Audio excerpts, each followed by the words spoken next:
So I've had a lot of people ask me why I'm doing these videos and why I'm doing what I'm doing now and going social and all this carry on. And I'll tell you why it is. Because there's not a lot of mums out there that do suffer what I've suffered and what I continue suffering.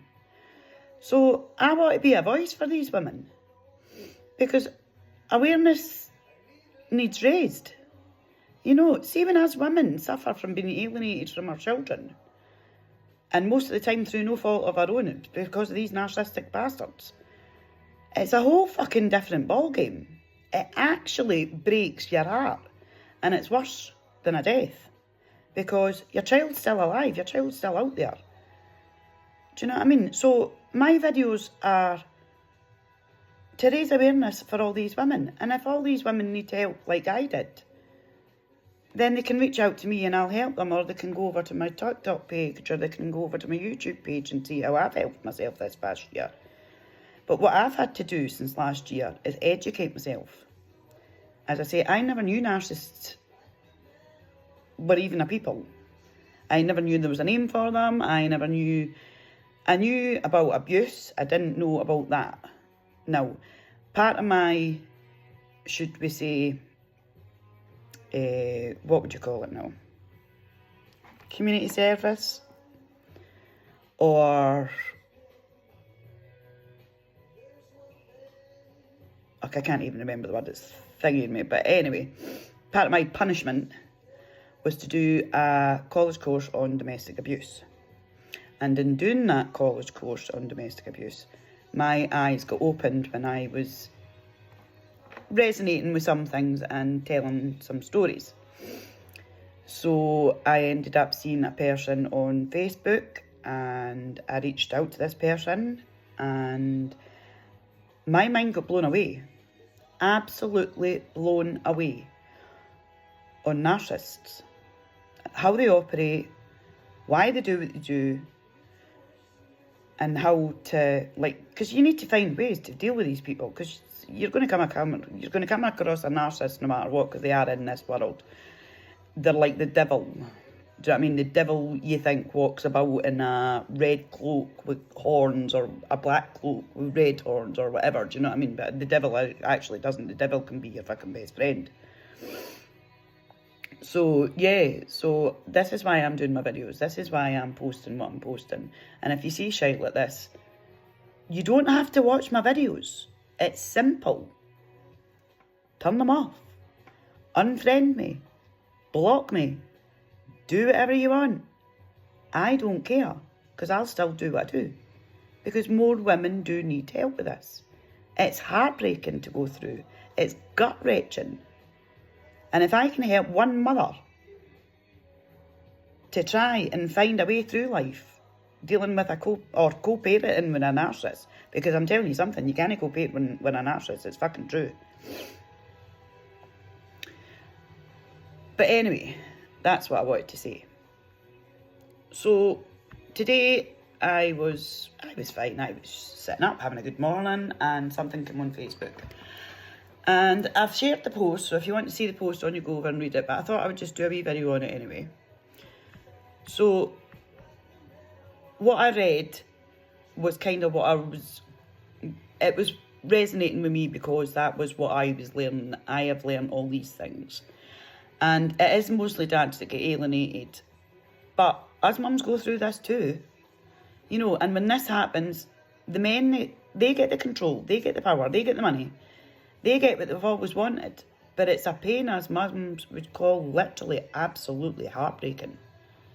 You honestly feel like your whole world has been blown apart, because you never, ever, ever, ever think that your kids are going to either leave you, disown you, go no contact with you,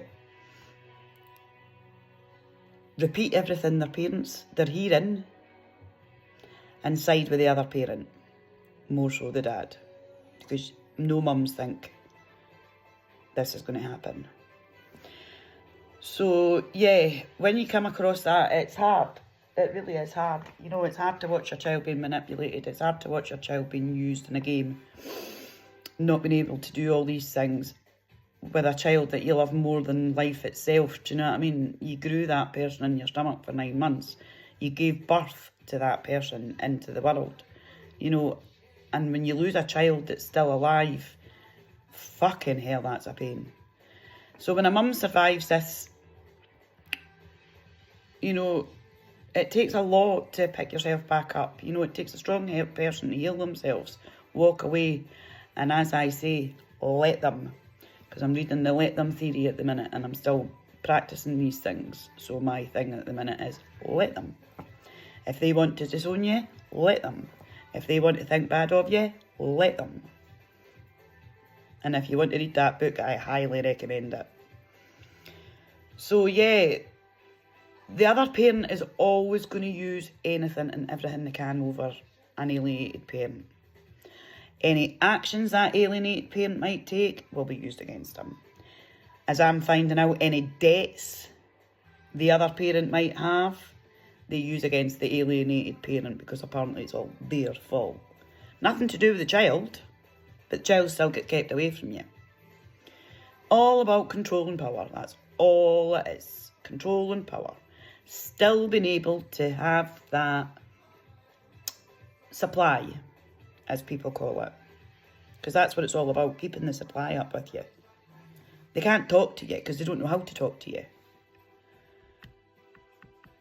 So yeah, for anyone resonating with this post or needing help finding tools to help yourself become better, to deal with these people better, head over to my TikTok, head over to my YouTube. I've got videos up there I've done of ways I've helped myself. I've put posts up.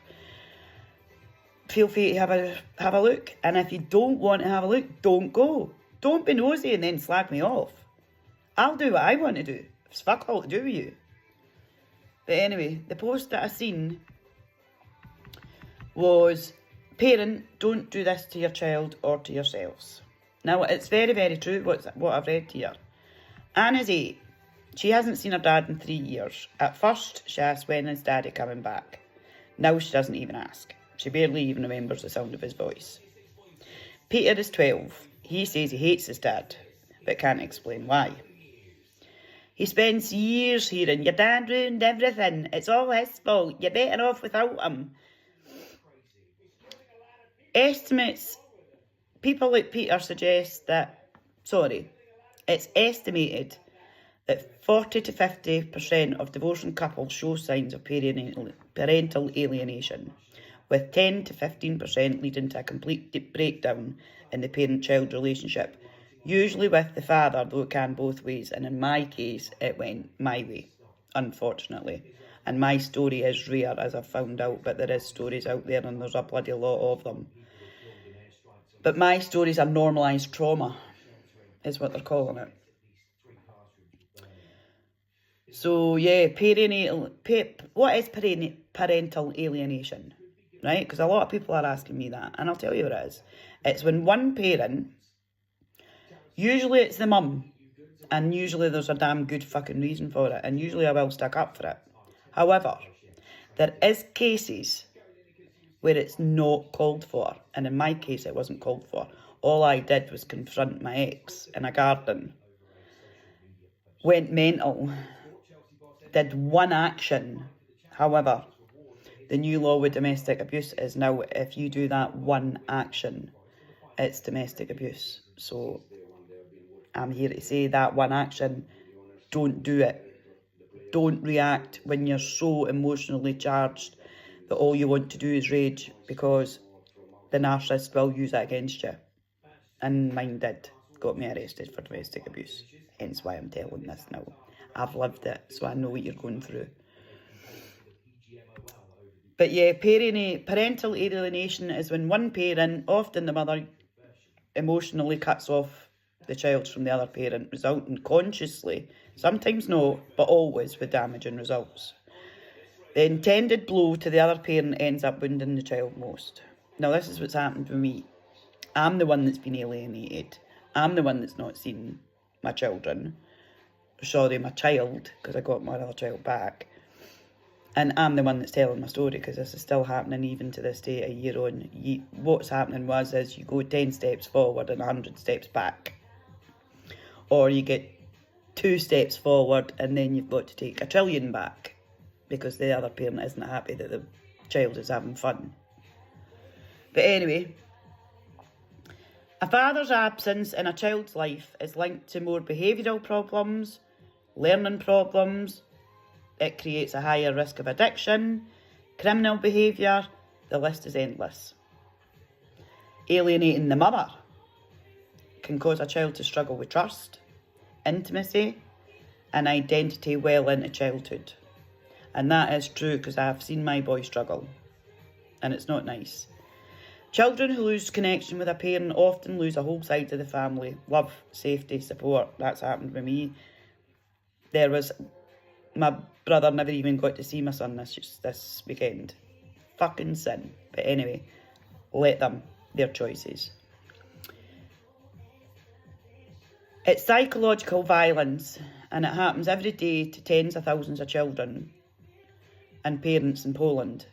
The legal system is failing this. In 2018, only 215 of over 4,000 reported cases resulted in consequences.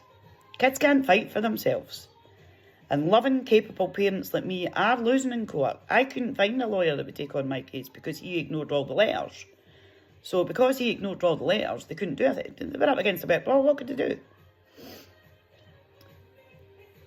And it's not a war between adults. It's a wound that the child's going to carry for the rest of their life. They're going to have no trust. They're going to have broken relationships, identity crises, and they'll probably repeat the same fucking cycle. They'll probably keep repeating emotional pain and pass on to the next generation. And when governments and courts fail and don't understand, society must speak up. That's when we must, as survivors, we must speak our voice. So, if you know a parent who's alienating a child, talk to them. Kindly, honestly, compassionately. Let them know what's really at stake, because it's the child at the end of the day. It's not you. You're just getting satisfaction from having one over on the other person. But that's not going to help your child at the end of the day. A child's not a weapon. A child's not a bargaining chip. They have the right to love both parents. And they should be able to love both parents without friction from the two. So please don't do this to them. I'm sorry if your relationship didn't work out. But that doesn't mean the child's got to suffer for it. That doesn't mean the child's life has to fall apart too. That doesn't mean the child's got to miss out on the life with the mum or the sister or the dogs at home or the other family members that are in the family that are no longer getting spoken to because there's conflict between the parents. That's not the way it should fucking be. But anyway, rant over. So if you do resonate with this, and you are, like me, at the start of your education on narcissists, please feel free, head over to my page. I'm not allowed to do a lot on YouTube for obvious reasons, so that's where most of my stuff's going to be. I'm really trying not to do these posts on Facebook. And if you feel you want somebody to talk to, if you're a survivor out there and you just want somebody to resonate with, somebody to say, did this happen to you? Did that happen to you? You know, because I reached out to a lot of people as well. And that's how I found out it's, you know, it's more common than you think. So yeah, give me a like, give me a comment, send me a DM, see what happens. But take care of yourself.